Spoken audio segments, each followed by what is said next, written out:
Hey everyone, welcome to another episode of Svelte Radio.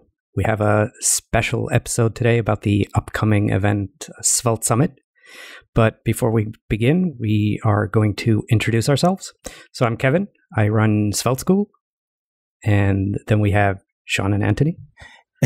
I'm Shawn, I work at AWS, and I recently rewrote my blog in Elder.js. It's fully done now.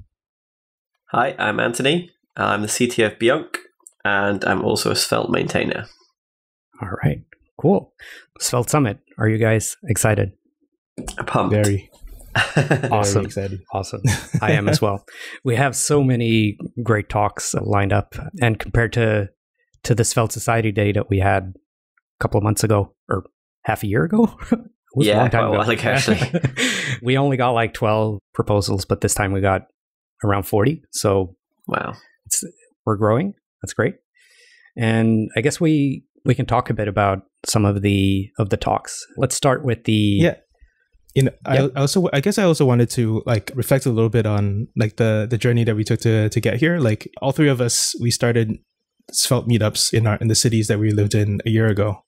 Actually, the first time I came out with the name Svelte Society was like at the very first meetup in New York, where just kind of like introducing it to people. And then I said like in 1 year we could have like it was like a very tentative question mark, but I knew that the name was right.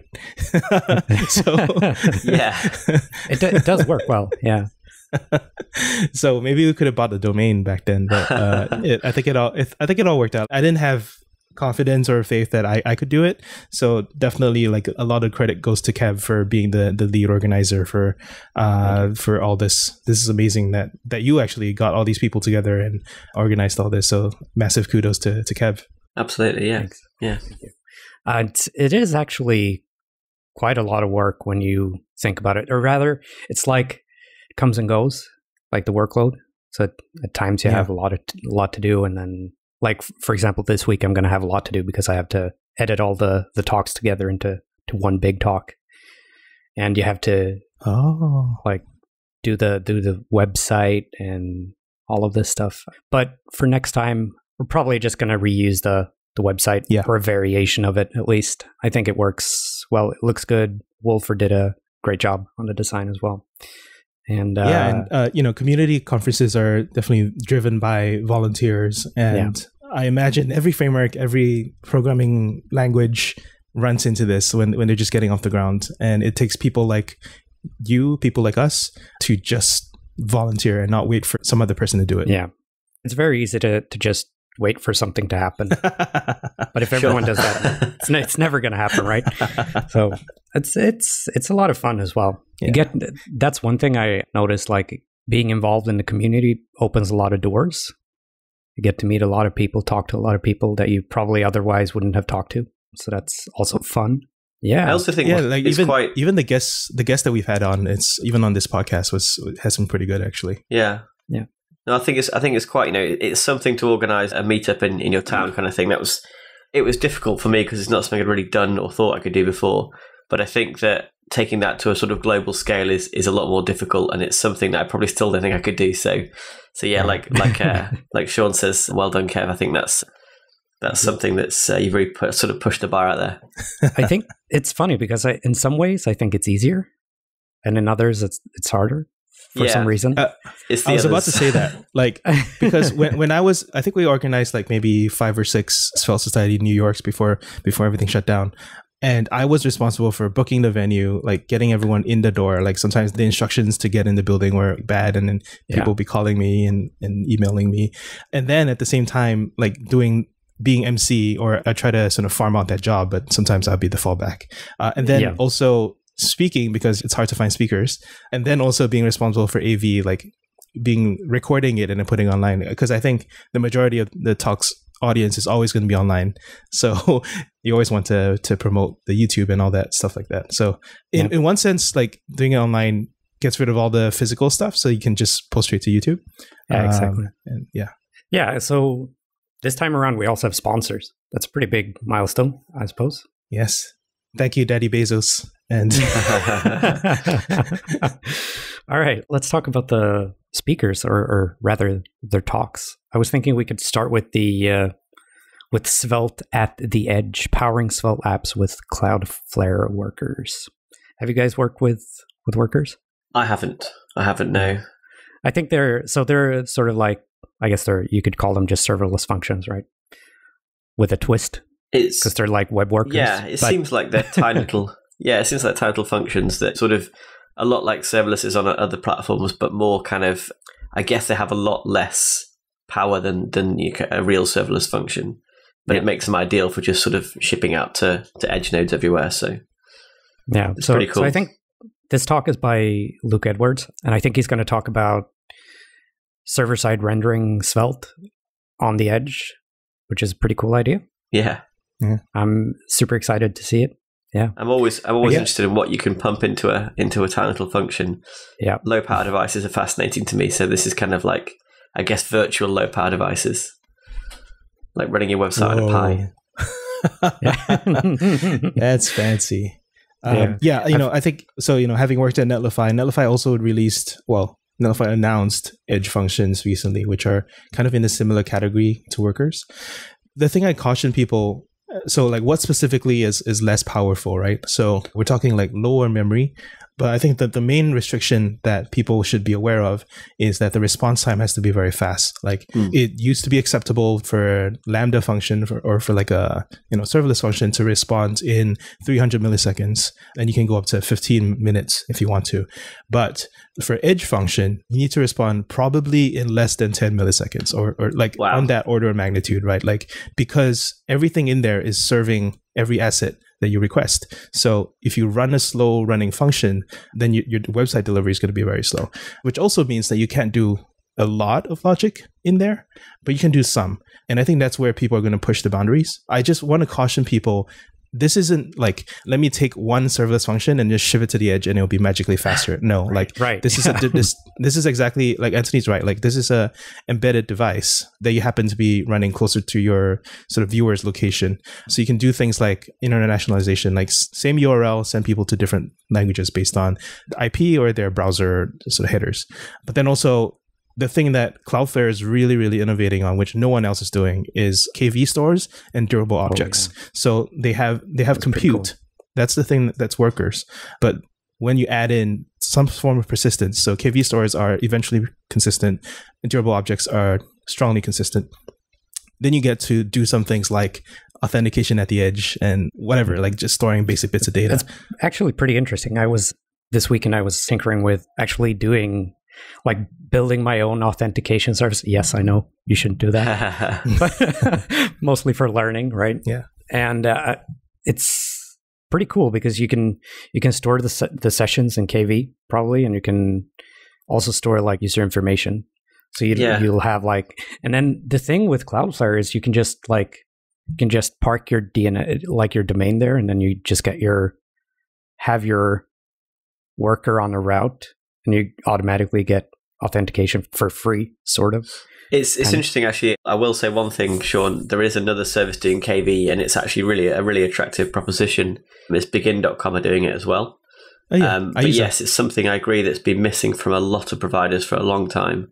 Vercel, for instance, doesn't have it, and it's so valuable, and I think it's a really interesting innovation, like you said.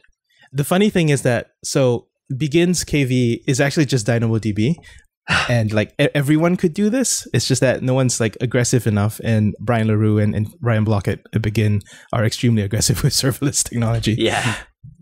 So then it gets down to like latencies, right? Like Cloudflare, the marketing that they have of KV is that it's really sort of distributed, whereas the DynamoDB one, I haven't done any benchmarks. Like it may not be as distributed as Cloudflare's offering is, which with the corresponding impact on latency. But most people don't care, so it's fine. Yeah. All right. So Svelte at the edge. Then let's move on to the next talk. Elder.js, you building search engine optimized friendly sites with Svelte and Elder.js. That's a mouthful. Svelte Summit is actually built on Elder.js. Really? Wow. Yeah, I had a great time building it. I think Nick is going to pretty much show us how to get started with Elder.js, which is great.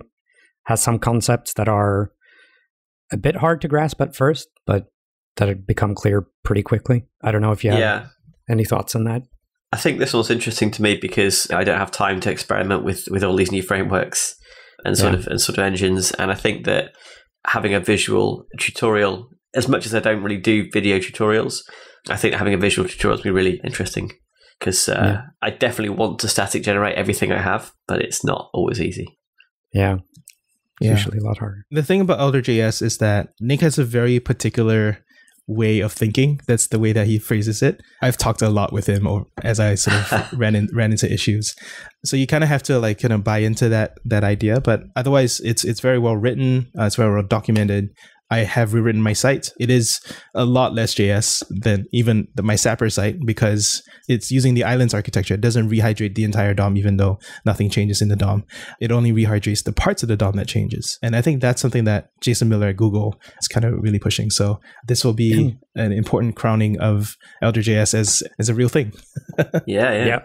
It's going to be awesome.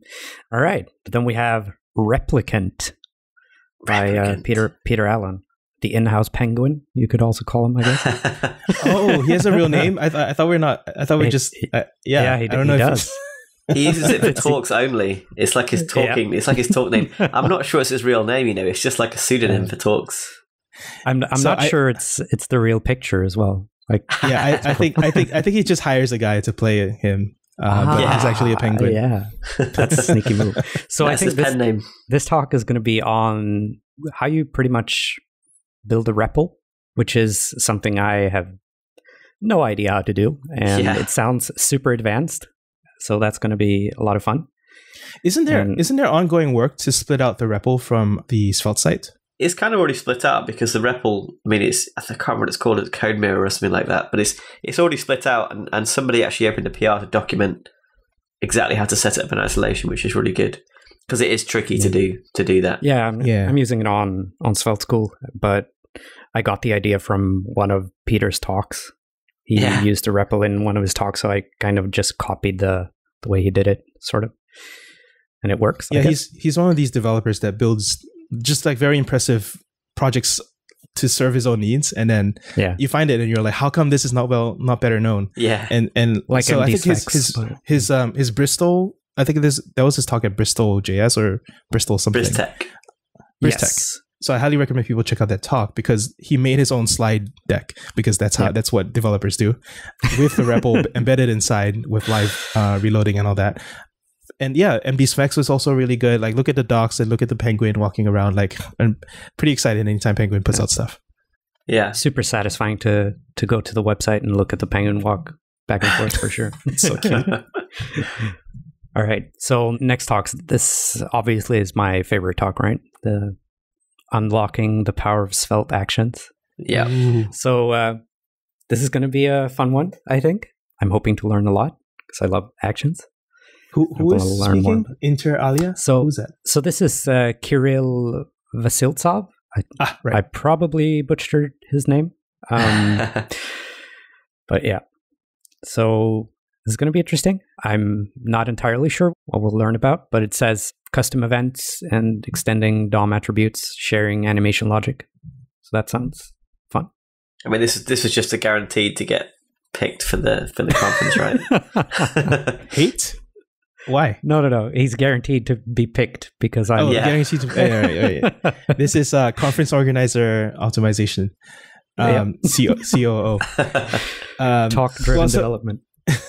I think the more everyone understands the usefulness of actions, and the more we congeal on a set of actions that everybody uses, then the more we can sort of build it in. And I'm still hopeful for some built-in actions. Like I keep having to look up like click outside and simple actions like that. Like those are as useful as animations. Like we should have them built in. Yeah, I should probably do like a library for the RFC and see. Yeah, that's true. That's true. Something happens with that. If not, then the library will exist anyway, right? Yeah. Well, so I think that actions are underappreciated because obviously, I mean, they're super useful. They're adding behavior to Svelte without having to actually edit Svelte itself or try and get a sort of PR approved that changes or increases the API footprint, which obviously is not something we like doing. But yeah, unlike animations, you don't really hear of them that often. It's weird. And I guess the reason being you can do the stuff you do in actions outside of actions, but you really shouldn't, because it's just great to have it as a sort of reusable tool. And I think that, having a talk on that's going to really benefit people, because it will help people understand exactly how easy it is, because it really is a few lines of code to essentially almost svelte into something that does your bidding rather than having to try and work within its constraints. The Zen of Svelte by Morgan Williams. Yeah, what is that? So this is interesting. So he feels that Svelte is the most Pythonic front-end framework-ish, kind of. And I don't know much about Python. Let's so I think see what this is about. There's a popular sort of rules. I think every major language has these, like the Zen of Python or like the rules of Java or something. I think Zen of Python is probably the most well-known one. So, I mean, I struggle here with like the analogy, because Python is a very different animal, but it's also a language, and sometimes you could probably draw some useful rules. So this is a lightning talk, right? So that could be a quick refresher. Don't remember, actually. I think so. Yeah. Is it? Yes, it is. I'm looking at the Excel sheet. I mean, Python's one of those things that gets continuous hype, even though it's sort of one of the oldest languages that's there, really. They're still in use today. So it's interesting to see how this sort of relates to something that's relatively quite new. Yeah. All right, next talk. Introduction to Svelte. Or Svelte. Yeah. Or Svelte. Or Svelte. I don't know what it's called. I guess we'll learn at the talk, right? So Dominic is going to talk about how to use Svelte pretty much and what you can do with it. It's also lightning talk. Yeah, for those who might want to prepare for this, check out Vite from Evan Yu from the Vue ecosystem. It's spelled Vite. It basically is one of those dev tool bundlers that doesn't bundle during development, but then bundles during production. And that kind of gives you the benefit of hot reloading extremely quickly. It's because you don't have to rebuild the whole thing. But then in production, you can still build. And I think Evan Yu kind of built it out for Vue and React. And then Dominic kind of built the Svelte plugin and called it Svelte. Yeah. It's actually really nice to work with. You get up and running really quickly. I haven't used it that much. And I probably should use it more. It's just that like I always want to go straight to Sapper or Elder, the static rendering thing. Yeah, but for like small applications, it's like if you want to make, it probably works for bigger ones as well. But if you just want something up and running, it's great. Yeah. The other thing I want to really get into is I use it for docs and stuff. For docs, yeah. That makes sense. There is Svelte docs, which, I think the React ecosystem really benefits from having a tool like Docusaurus, which has kind of really taken over documentation. And it's really, it's good. It's a good API. Everyone understands it. It has syntax highlighting, markdown, like all the standard stuff that you might want out of a documentation solution.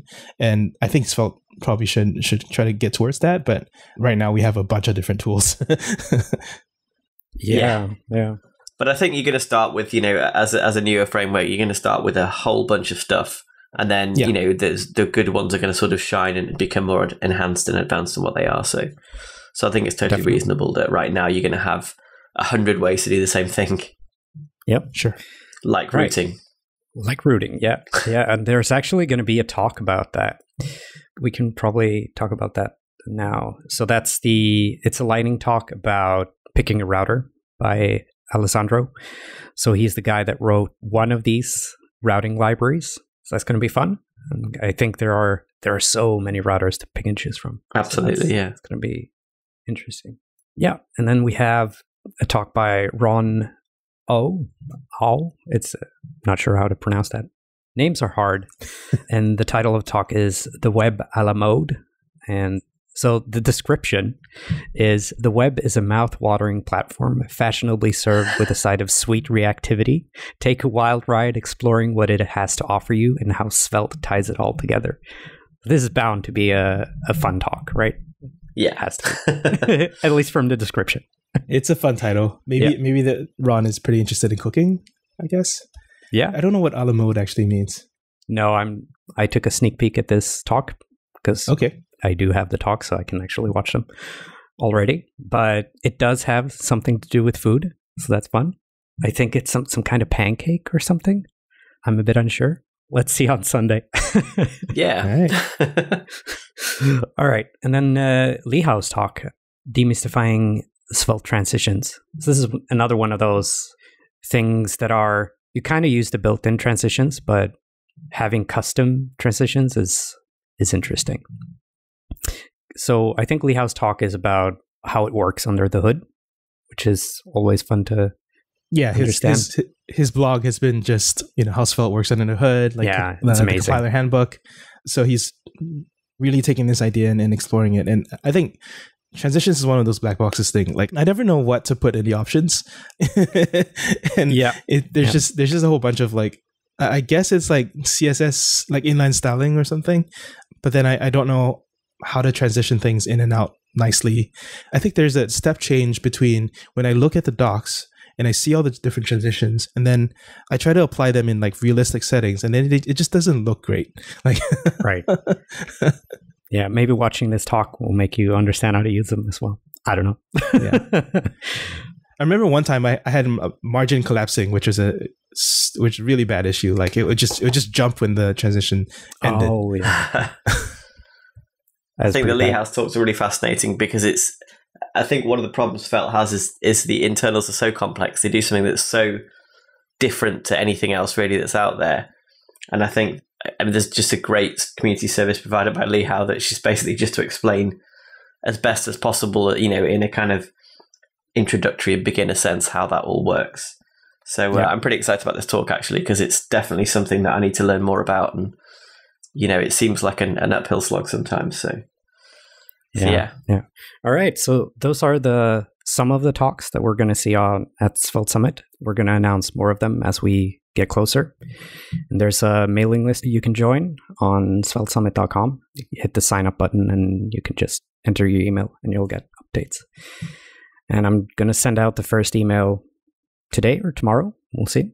And that's it. Oh, there's other details as well. You can also head to the YouTube where we're going to be putting a premiere, and you can, if you already use YouTube, you can just hit the sign up or like notify me button or something, or hit the bell, like they say on YouTube. Yeah. So I think it's YouTube. We have a vanity URL. I think it's youtube.com/Svelte Society. It's pretty easy to remember. Yeah. So and then it's 2 p.m. right? Sorry, go ahead. Yeah. On Sunday, 2 p.m. GMT. So that's, I think you said 10 a.m. EST. Yeah, 10 a.m. EST, 10 p.m. Singapore time, and whatever that is in British time, like 3 p.m. BST, 3 p.m. But also it's GMT is UTC, right? So it's ignore all the time zones. UTC is the only important one. Yeah. All right. So there's one thing I saw this morning that was pretty cool. Someone posted about having rebuilt their site in Sapper, going from Gatsby and reducing their amount of code by 40%. Wasn't that you? Oh, you were reporting someone else. Oh, okay. Yes, I thought that was you. Yeah.